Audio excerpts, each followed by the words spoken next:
the principal aircraft in charge of making urgent deliveries to aircraft carriers anywhere in the world. The US Navy is replacing its C-2A Greyhounds. Although Amazon goods are sometimes delivered to aircraft carriers, I don't mean urgent by that. The V-22 Osprey, a tiltrotor, is currently replacing the C-2 Greyhound, which has served the US Navy for a considerable amount of time since the 1960s. Yes, it resembles the V-22 that the US Marines have been using for some time, but just a little bit cheekier. Can the V-22 actually perform all of the C-2's current tasks? Absolutely. It can actually do a lot more than that. The reason why, however, the Osprey would not be able to utilize the US Navy to its fullest capacity as it stands is not what you think. Because it is highly expensive to fly a cargo plane directly to an aircraft carrier in the middle of the ocean. Its only use is to transfer urgent supplies, components, and aircraft engines. If necessary, critical personnel may also be brought in, and emergency evacuations are occasionally carried out to remove individuals from aircraft carriers. The C-2 Greyhound is used to aid with all of that. Everything else is delivered through a second method called underway replenishment,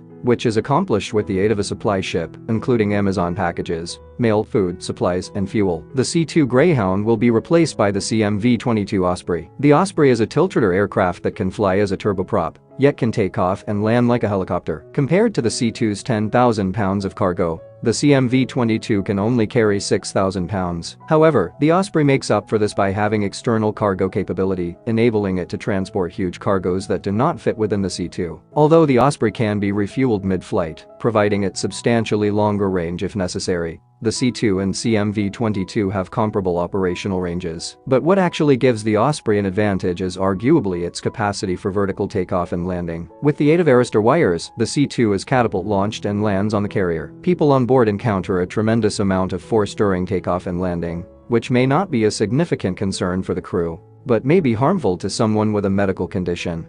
A sailor who had suffered a stroke needed to be removed from the aircraft carrier USS Carl Vinson in February 2021. The C-2 Greyhound evacuation of the sailor may have been fatal during the catapult launch due to his poor condition. The sailor's life was thankfully saved by the presence of a V-22, which was employed for medevac for the first time. Another instance included the USS Abraham Lincoln's catapults, which required the support component for the repair to be picked up from shore and flown back to the carrier. Of course, the C-2 Greyhound might have launched itself out of any of the 3 remaining catapults. The problem was that the support facility in question had no runway. Thus several hops would have been required to return the repair component to the ship. The V-22 made significant time savings by flying directly there. We should point out that a helicopter would not have been able to fly from the carrier all the way to the coast in either scenario, due to operational limitations. Even if it did, the Osprey would be able to fly far quicker than a helicopter, since it can flip to aeroplane mode while in horizontal flight. The V-22 can travel at a cruise speed of 305 miles per hour,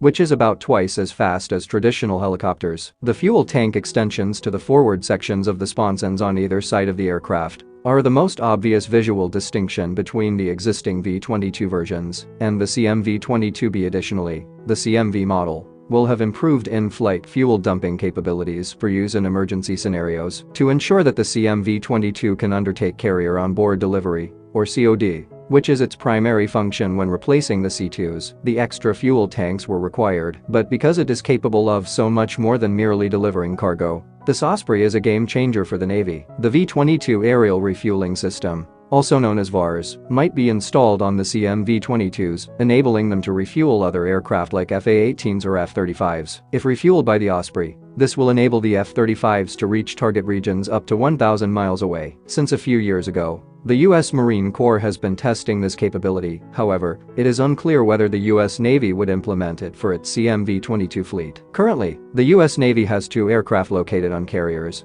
that may be used as tankers to conduct aerial refueling. The F/A-18F Super Hornet is one choice, which can be fitted with external tanks to supply fuel to other aircraft. Super Hornets were the only carrier-based aircraft up until a few years ago that could do tanker missions while on the ships, but this meant that they would outlive their 6,000-hour service life much sooner. The MQ-25 Stingray, an aerial refueling drone, is the second choice. The MQ-25 refueled its first F/A-18F Super Hornet in June 2021 during this initial operation. Additionally, the Ospreys can be outfitted with various mission kits. I see some of you are having flashbacks to LCS, but this is unique. The Osprey's rear ramp enables the installation of various mission packages in its cargo compartment. For instance, a customized communication package might be be added to transform the V-22 into a communication node in the event that an E-2 Hawkeye is unable to function for any reason. The U.S. Marine Corps has also tested an electronic warfare roll-on roll-off package effectively. In order to enable line-of-sight communications over the horizon,